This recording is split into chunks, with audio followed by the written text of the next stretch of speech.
Hello students, आज का हमारा टॉपिक है अवर इन्वायरमेंट। इन्वायरमेंट से रिलेटेड अगर अपन बात करते हैं तो ये मेनली 4 कंपोनेंट से मिलकर बना होता है। फर्स्टली अपन बात करें तो लिथोस्फीयर। आपने सुना भी होगा लिथोस्फीयर के बारे में। लिथोस्फीयर वो कंटेंट होता है जो अर्थ के ऊपर सॉलिड फॉर्म में रहता है। तो सॉलिड फॉर्म में जितनी भी चीज़ें हैं, सॉइल है, आपका पहाड़ हो गया, जो भी है, जितना भी सॉलिड फॉर्म में है अर्थ के ऊपर, उसको कहा जाता है लिथोस्फीयर। फिर उसके बाद अपन बात करें हाइड्रोस्फीयर। हाइड्रोस्फीयर अर्थ पे जितना भी, जैसे ओशियन हो गया, पॉन्ड हो गया, लैक हो गया, जितने भी है, रिवर हो गया, वो सब हाइड्रोस्फीयर के अंदर आता है। Hydrosphere is a part of water, ठीक है। Lithosphere is a part of solid. फिर थर्ड वन जो अपन बात करते हैं, लिथोस्फीयर, हाइड्रोस्फीयर, और जो इन दोनों से मिलकर बनता है, इन तीनों से, उनको अपन कहते हैं बायोस्फीयर, ठीक है। अब थर्ड वन जो है अपना है एटमोस्फेयर। एटमॉस्फेयर जो अर्थ के अराउंड होता है, जिसके अंदर अपन एयर को इंक्लूड करते हैं, जिसके अंदर ऑक्सीजन, नाइट्रोजन, बहुत सारी गैसेस आती है, आसपास का इन्वायरमेंट आता है, उसको अपन क्या कहेंगे, एटमॉस्फेयर। और इन तीनों से मिलकर जो बनता है उसको कहा जाता है अर्थ पे बायोस्फीयर। बायोस्फीयर क्यों? क्योंकि ये लिविंग ऑर्गेनिज्म को सर्वाइव करने के लिए हेल्प करता है। मतलब कि ये सब क्या है, नॉन लिविंग पार्ट है। नॉन लिविंग पार्ट मिलकर क्या बनाता है, लिविंग पार्ट बनाता है। तो मेनली ये अपन मान लेते हैं ये अपनी अर्थ है, ठीक है। और ये अर्थ के आसपास का जो इन्वायरमेंट है, ये वाला, ये कहा जाता है आपका एटमॉस्फेयर, जो आसपास का इन्वायरमेंट है वो। और ये जो आपका लिथोस्फीयर, हाइड्रोस्फीयर है, वो इसके अंदर आ जाएगा। तो मेनली अपना इन्वायरमेंट जो है इन तीनों से मिलकर बनता है, और इसको अपन क्या कहते हैं, बायोस्फीयर कहते हैं। लिथोस्फीयर अपना जो सॉलिड वाला पार्ट हो गया, ठीक है, और जो जितना भी अर्थ पे सॉलिड पार्ट है उसको लिथोस्फीयर कहा। जितना भी अर्थ पे जो पानी वाला पार्ट है उसको अपन ने क्या कहा, हाइड्रोस्फीयर कहा। और जितना भी अर्थ पे जो एयर वाला पोर्शन है उसको अपन कहते हैं एटमॉस्फेयर, जो अर्थ के अराउंड दिख रहा है आपको। और इन तीनों से मिलकर जो लिविंग जो ऑर्गेनिज्म है वो सर्वाइव कर पाते हैं, उसको अपन कहते हैं बायोस्फीयर। तो इसलिए अर्थ को कहा जाता है मेनली बायोस्फीयर, यानी लिविंग ऑर्गेनिज्म को सर्वाइव करने के लिए अपन नॉन लिविंग थिंग का हेल्प लेते हैं, ठीक है। इसी को अपन कहते हैं इन्वायरमेंट, ठीक है। Environment is the sum total of everything around an organism, include both living and non living things. तो लिविंग और नॉन लिविंग थिंग्स दोनों को मिला के जो बनता है उसको अपन क्या कहते हैं, इन्वायरमेंट कहते हैं, ठीक है। अब अपन बात करते हैं कि इन्वायरमेंट के अंदर वेस्ट क्या क्या होते हैं। अब वेस्ट की बात करें तो जैसे वेस्ट जो होता है रिसोर्सेज का जस्ट उल्टा हो जाता है। रिसोर्सेज का मतलब ये होता है कि जो भी यूजफुल थिंग्स है हमारे लिए, ठीक है, जो हमको नेचर से मिलती है, हम उसको क्या कहेंगे, रिसोर्सेज, जो भी यूजफुल है। और जो भी नॉन यूजफुल है, ये यूजलेस है, उसको अपन क्या कहते हैं, वेस्ट। अपन ने पिछले चैप्टर में, मतलब 9th में पढ़ा था बायो जियो केमिकल साइकिल, ठीक है। उसके अंदर हमने बहुत तरह की साइकिल्स देखी थी, जैसे नाइट्रोजन साइकिल हो गया, ऑक्सीजन साइकिल हो गया, कार्बन साइकिल हो गया। इन साइकिल के अंदर अगर आपका वेस्ट जो है अगर इंक्लूड होता है, ठीक है, तो उससे क्या होगा, उसको पॉल्यूटेंट भी कहते हैं। तो उससे बहुत सारे इफेक्ट होते हैं अपने इन्वायरमेंट पे, अपने हेल्थ पे। तो उसी को कंसर्न करके इसमें बताया गया है कि अपन को इन्वायरमेंट को कैसे बचाना है, ठीक है। उसके बेसिस पे अपने वेस्टेज जो होते हैं 2 टाइप्स के होते हैं। फर्स्ट अपना है ये वेस्ट, बायोडिग्रेडेबल वेस्ट और नॉन बायोडिग्रेडेबल वेस्ट, ठीक है। ये दोनों अपने वेस्ट के टाइप है। बायोडिग्रेडेबल वेस्ट का मतलब होता है ऐसा वेस्ट जो क्या हो, डिकम्पोज हो सके थ्रू द बायोलॉजिकल प्रोसेस, यानी माइक्रो ऑर्गेनिज्म इसको डिकम्पोज कर सके, ठीक है।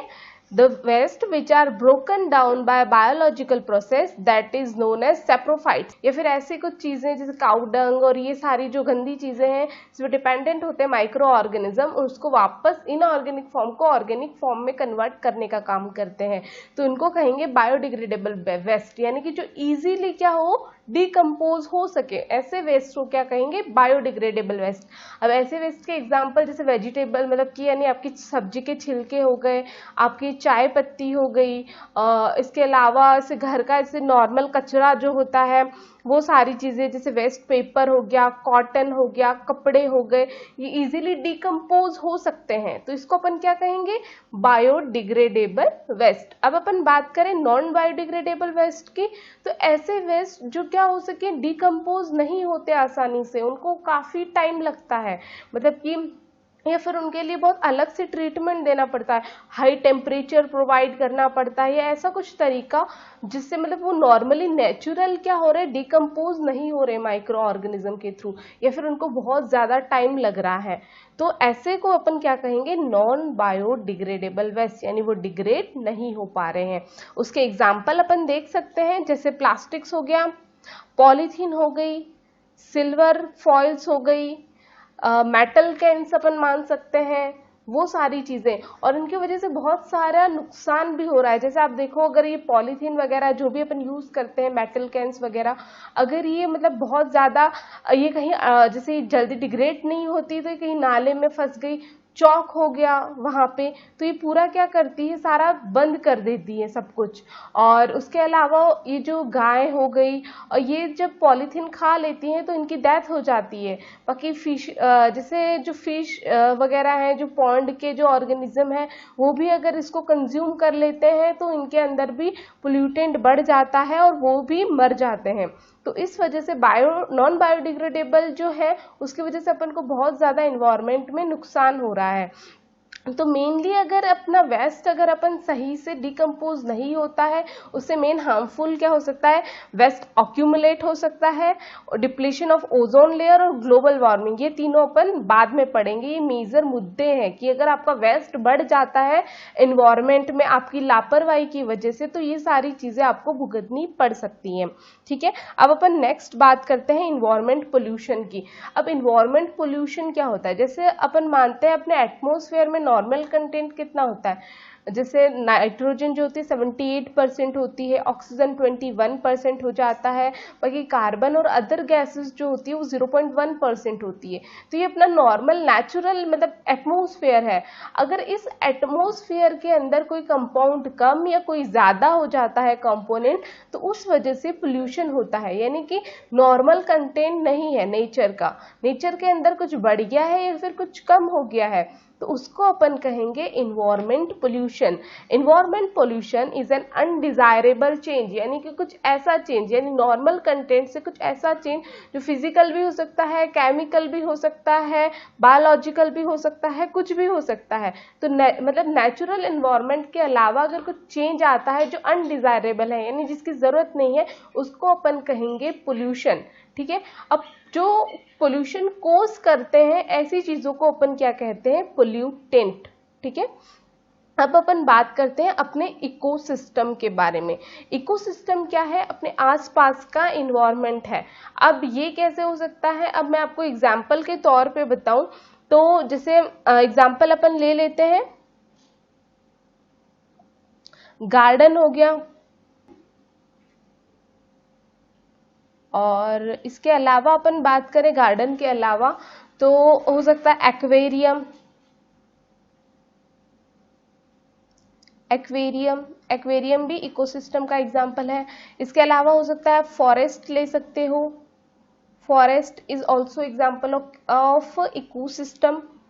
पॉन्ड, लैक, ये भी एक टाइप का क्या है, इकोसिस्टम है। अब इकोसिस्टम जो होता है, इसमें क्या होता है, ऐसा रिजर्वॉयर है जिसमें बायोटिक और एबायोटिक फैक्टर एक दूसरे की हेल्प से सरवाइव करते हैं। मतलब कि हम जो है वो एबायोटिक फैक्टर के थ्रू सरवाइव करते हैं, दोनों के बीच में कुछ कनेक्शंस होते हैं। ठीक है, जैसे आपका प्लांट हो गया, अगर प्लांट को अगर सरवाइव करना है, वो क्या है, लिविंग थिंग है, अगर उसको सरवाइव करना है तो उसके लिए आपको क्या क्या चाहिए, टेम्परेचर चाहिए, ये क्या है, एबायोटिक फैक्टर है। उसके लिए आपको वाटर चाहिए, ये क्या है, अबायोटिक फैक्टर है। इसके लिए आपको ह्यूमिडिटी चाहिए, ये क्या है, एबायोटिक फैक्टर है। तो एक जैसे अपन भी सरवाइव करते हैं तो अपन को भी जैसे ऑक्सीजन हो गया, हमको वाटर चाहिए, हमको बहुत सारी चीजें चाहिए। तो लिविंग और नॉन लिविंग थिंग दोनों मिलके अपनी मतलब ऐसा कुछ इन्वायरमेंट बनाती है जिसके थ्रू अपन सरवाइव कर सके, उसको अपन कहते हैं ecosystem. Ecosystem is a structural and functional unit of biosphere. Comprising living organism and their non living environment, और ये दोनों एक दूसरे से इंटरैक्ट करते हैं और जिसके थ्रू ही अपन सर्वाइव कर पाते हैं। जैसे मैंने आपको एग्जाम्पल बताया, तो मेनली इकोसिस्टम दो तरह से हो सकते हैं।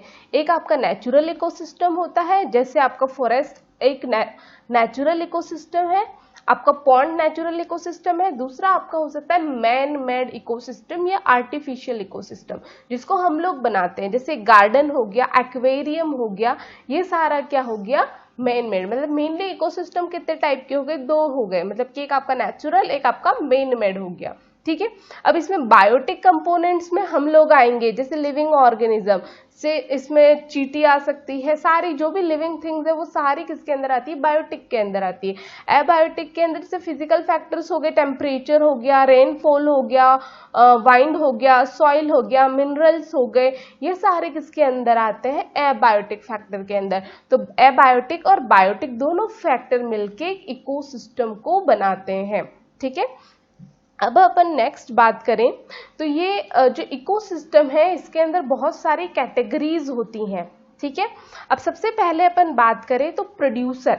अब प्रोड्यूसर क्या होता है, प्रोड्यूसर मतलब कि the organism which can make organic compound, यानी कि प्रोड्यूसर जो होते हैं वो इनऑर्गेनिक थिंग से या फिर फिजिकल एबायोटिक थिंग से क्या करते हैं, ऑर्गेनिक कंपाउंड या फूड बनाते हैं, उसको अपन कहते हैं प्रोड्यूसर। आई होप आपको ये वीडियो समझ आया होगा। Thank you.